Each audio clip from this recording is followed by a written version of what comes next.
Social Music Talk.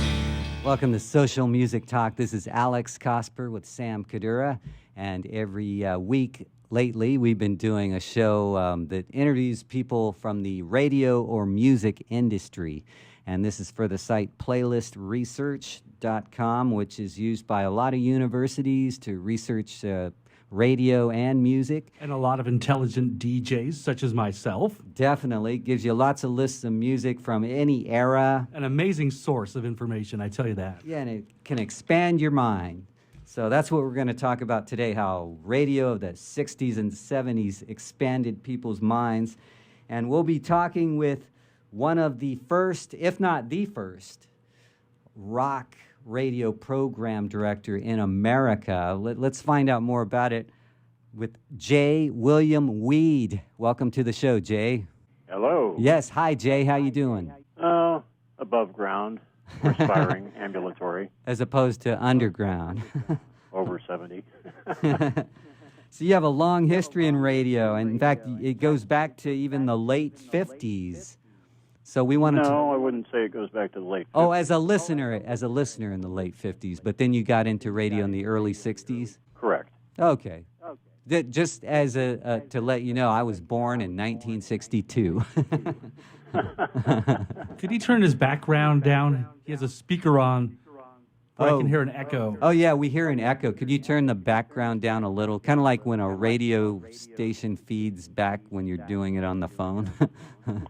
Nothing I can do here. Really? Are you listening? No. Are you listening while we're doing this? No. Okay, we'll just have to deal with this because in our headphones we're hearing lots of delay and silliness. But I could still hear you fine. Sam, do you know what's going on? Sam's the producer. We'll just wing it. We'll just keep going. I'll try to figure it out in the next minute. Okay. So anyway, Technical J. William difficulty. Weed. J. William Weed. You started out where, in Oklahoma? Neglecting my little 100 milliwatt closet radio station in Laguna Beach, California. Okay, right. Which was 61, I'd say, 61. Okay. Sporadic shortcast schedule. But 63, hitchhiked back to Oklahoma City because I wanted to get into radio, and I knew of these three stations associated with the Oklahoma City Public School District that happened to be housed in a high school that didn't really have anything to do with them, but that would be fairly easy to enroll in their lab class, more or less, or shop class, you might call it, to get some experience. And this was high school? Correct. You developed in high school, and you told me over the phone when we talked earlier in the week that wasn't that radio and television? There were two TV stations plus one FM station. I had no interest in the TV stations, although most of the students were running camera for them. There were 3 or 4 of us who worked in the FM station, which was my only interest. Weren't you also deep into electronics? I wouldn't say deep. Did a little bit of electronics, building Heathkits and so forth for the little 100 milliwatt thing in my large closet. Like the little Radio Shack kits? That sort of thing, yeah. Yeah. Did that for 3 months and then went out and got a weekend job at a commercial FM, including a 9-hour shift, which anybody who's working in radio will realize is a little long. Yeah, definitely.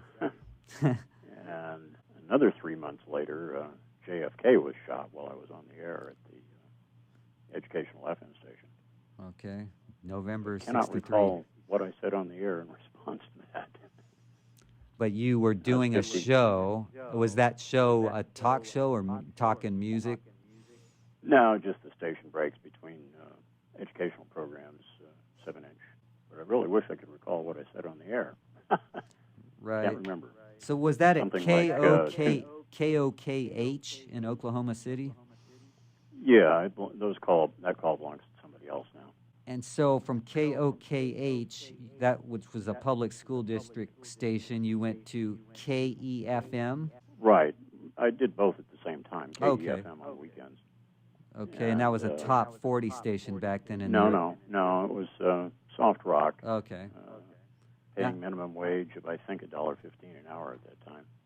Now we're going to get into rock radio, but how would you define rock before we get into that, as far as radio went?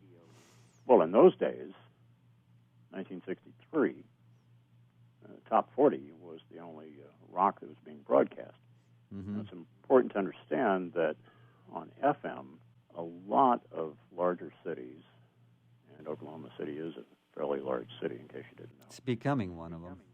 It's Well, number. It's always been a fairly large city. Right. But it's becoming bigger all the time. Had an FM station. Most fairly large cities had an FM station that concentrated on, well, they didn't, that's the whole point. They didn't concentrate on anything. Eclectic mix of folk music and jazz and avant-garde, perhaps. Beatnik music. Well, in the beatnik era, those who were full-time beatniks would tend to listen to these types of stations. And many of them gave rise to rock FM in a slightly different way, or a vastly different way in some cases.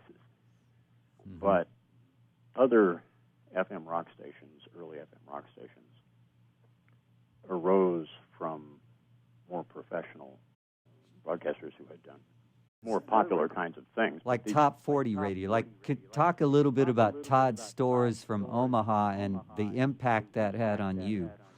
Not Omaha. Okay, where? Well, I don't know. Maybe Todd Storrs did come from Omaha. But well, that's originally where he became KOWH. Yeah. He was the inventor of Top 40, they say. But was he a big name back then in radio? That's the consensus of opinion, that Storrs invented Top 40. Okay. I was never acquainted with him, never ran into him. It's just that in the 1950s, late 1950s, early 1960s, being in Oklahoma City, I preferred KOMA, the 50,000 watt. Mm-hmm. Clear channel. You can kind of barely pick it up in Laguna Beach, California on occasion. It's directional, 3 towers, to avoid the other Class A station, which might have been in Boston somewhere. But it had wide coverage, right? Way beyond. KOMA? Yeah. Oh, yeah. They had more listeners at night in Carrying to Mexico than they did in Oklahoma City. So then, Top 40 I've was. seen their piles of mail on the desk all over the country. That was the first station where I would hang out and talk to the jocks before I got into radio. Let's get into where the Beatle era started to become really big, the 63, 64 era, and that's where rock started to get more. You know, there started to be stations breaking away from just the regular mainstream, right? Not FM. And this is the importance of KMWC. KEFM, which had been in downtown Oklahoma City, as a soft rock station, the hobby of a guy who ran a TV repair shop back in the corner, was his little plaything radio station. It was taken over by a guy named Tim Tucker, who had been around a lot of Top 40 stations around the country. And although I had been agitating for rock on FM, the furthest we would approach that being Surfari and Pipeline, let's say. Right. That sort Surf instrumental music. And very rarely played, but could get away with it once in a while. It was mostly Billy Vaughn. I don't know about Lawrence Welk, but you get the idea. More adult, contemporary, adult easy listening music. Tim Tucker took over the station in my absence and went full-time Top 40. As soon as I heard of that, I immediately called him. Hey, I got to come back. He made me program director because it was my idea before it was his actual doing. And we rocked full-time. Something like Top 40 with maybe a little more latitude. So did you emphasize the heavier beat music? Did you still play ballads? All Top 40 stations did. Right. I just wondered how much was it like normal Top 40 at that time, or was it breaking away from that? Not too much, but as I said, greater latitude in some cases. So after we had been doing that for some time, we were anticipating the arrival of the first Beatle recordings with great anticipation. And, of course, we played a lot of that. Along with British Invasion, right? Sure, Dave Clark 5. Yeah. And that changed the sound of radio, wouldn't you say? Because before that, you had a lot of doo-wop and a lot of sound-alike artists, right? I wouldn't say that top 40 playlists were very homogeneous at all. As far as genre is concerned, top 40 playlists can have some pretty hard rock, Yardbirds. Well, yeah, but we're talking 64. I mean, did Yardbirds have something out that early? No. Not I'm just this at looking any at point the in time, but- transition from, kind of the early to mid-60s. There was you had the Bill Drake top 40 stations emerging out of L.A. in 1965. But before that, top 40 wasn't as tight, right? It was looser, allowing the jock to mix in more of their own favorite oldies. I wouldn't say that. Most top 40 formats would go to an oldie once or twice an hour. Okay. More or less. But the Beatles, particularly under the guidance of George Martin, Right. had a musically somewhat different sound. Right. They did. They used like British folk as a base for their music at first, like skiffle music, and that was a whole new sound to America. Plus, they mixed it with R&B, and that just wasn't a formula yet in America. Oh, they were very distinctive. Right. So I want to hold your You have to hand. realize that they very much came from the Everly Brothers vocally. Anyway. Oh yeah, that was exactly their influence for harmonies, and Buddy Holly too. But also they just brought a whole new sound into top 40 that really is what opened the door for top 40 to become a lot bigger than what it was, because you had WABC out of New York hitting half of America, and that was setting a lot of kind of the standards for top 40. But starting in the mid-'60s, then you had the Bill Drake stations really starting to redefine top 40.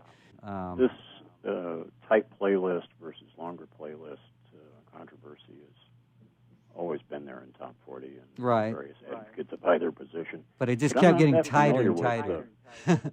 Not that familiar with Drake's top 40. I'm more familiar with Blore. Right, Chuck Blore.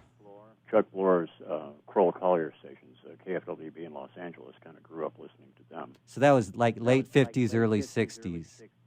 Well, now you have to realize I was commuting back and forth between Southern California and Oklahoma about twice a year. Right. So at the same time, I'm listening to Store's KOMA in Oklahoma City, plus I'm listening to Blore's Kroll Collier station, KFWB in Los Angeles. There's KDWB and KEWB as well. But the Kroll Collier stations, as Blore did it, as far as I have ever heard, is the best top 40 ever done. Social music.